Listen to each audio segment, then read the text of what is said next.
Hello, it's Loretta, and by now you know that my right arm is a little constrained and not functioning quite as well as it should be.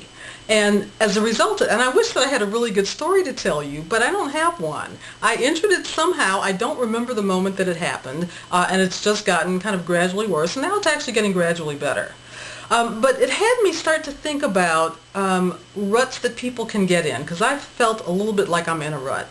So I'm usually able to talk with both my hands and do lots of things, and now I can't. The economy may have you feeling like you're in a rut. Whether you're working at a corporation for someone else and maybe feeling trapped in your job and afraid to take action because you have a belief that nobody is out there really hiring anybody and you don't want to risk asking for anything different at your current company because you don't want to be one of the complainers who might then get laid off. So that might be one situation. You could be a business owner whose sales have been kind of sluggish in this economy. I was talking to someone just last week, and she shared with me that things were so tough for her, and it's been a challenge for a lot of people, that things were so tough that she was actually thinking about going out of business. And it broke my heart. It's the last thing I want people to do. You go into business because you've got something passionate that you want to provide to the world, and you never think about the economy taking you out. So if you're feeling in a rut, and even if you aren't, at some point you might. And so these tips could be really helpful to help you get out. I took the metaphor, I guess, of the plumbing company, Roto-Rooter. And so the title of this is Rut-O-Rooter. So 7 rules for routing your rut, how to get out of your rut. So rule number 1 is take time to dream. When things are not going well on the outside, all those negative messages, bad news on the TV, negative conversations around work tend to weigh in on us. And it's really important, especially important in these kinds of situations, to reconnect with that inner strength. Reconnect with your purpose in life, why you're here, what you're trying to accomplish, what's the big picture, and pull yourself out of the day-to-day drudgery of, getting your projects done, getting your work done, and getting the bills paid. Allow yourself to relax and dream. And remember what's most important to you. Rule number 2, try something new or different.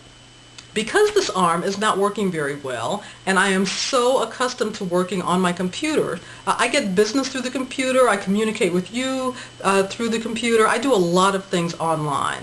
And it's been really frustrating for me these last several days, but as a result, because I couldn't do what I normally do, I picked up the phone and I called tons of people and had some fabulous conversations about where they were, what was happening in their life or their business or their company, and I've actually landed a few clients as a result of that. So because I got myself out of my regular routine and did something somewhat different, it actually brought in some business for me. Love that.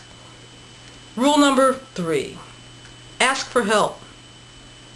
When I first injured it, I would talk to people and I would tell them I wasn't really sure, and I would ask for recommendations, and a lot of people gave me recommendations. And some of them actually gave me the name of the same doctor. So I called him, because obviously he's the go-to guy in the Phoenix area, and called to schedule an appointment, which I did, but it's not for another couple of weeks. So he's apparently really the go-to guy and not really available.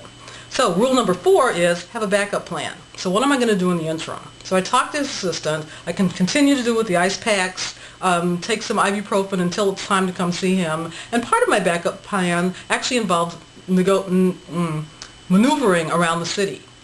I love sports cars, and I drive a 5-gear stick shift with a manual transmission. Normally, I love that because it gives me the feeling of, really being in control, and I love it. But it's really hard to operate a manual transmission with your left hand when the gear is on the right-hand side of the car. So part of me asking for help was going to my husband and saying, "Oh, dear husband, sweet Carl, would you please let me use one of your cars with the automatic transmission, because it's a little difficult and frankly a little dangerous for me to be driving around." And he very graciously was able to do that for me. Thank you, Carl. Rule number 5, complete a project. Oftentimes we're in ruts and we can only see what's right in front of us.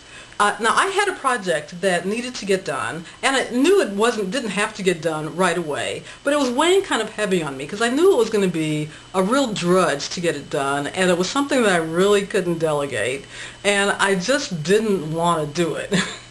But I thought this Monday I'm going to use this time, since I'm doing some different things, to get that project out of the office. And so I spent almost the whole day working on that project.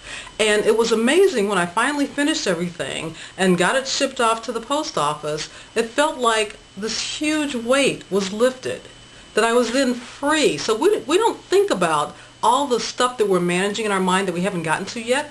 So my tip to you is find some project that's languaging in the background and get it done. That will help you feel empowered, and you're able to take that power and apply it to other things that you're working on. Rule number 6, kind of related to that, and rule number 6 is root your rut. Look around your office and see if it's messy or clean. And if it's clean, could it be cleaner? Is it time to organize your files, purge some of the old information that's in there? If your closet is overflowing with clothes, pull some of them out and give them to the Salvation Army or some family. This is a season of giving, so clean out, purge, make space for what's in your heart, make space for information in your brain, and when you clean your physical arena, it helps to do that on a number of levels. So root that rut.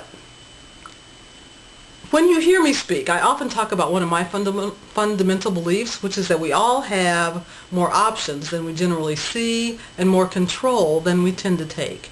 And all of these rules are designed to help you take that control and not feel like you're such a victim of all of the stuff that's going around you, and less trapped by any rut that you might ever feel that you're in.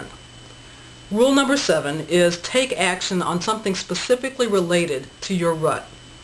So if you're in a career that you don't like, update your resume. Go on an informational interview. Read about some careers that you've dreamed about. Take some specific action related to your rut. If you're in business, take a marketing course. Hire a coach. Do something that will help you get past the thing that's got you feeling trapped and helpless. You have control. And the point of all of these rules here is to help you grab control, build your internal resources, and be able to pull yourself out of that rut. So I hope this has been really helpful. I would love to hear that you've implemented some of these, and let me know what your success stories are. Have a great holiday season if you celebrate the holidays, and if not, just have a great time, and I'll be back with you next week.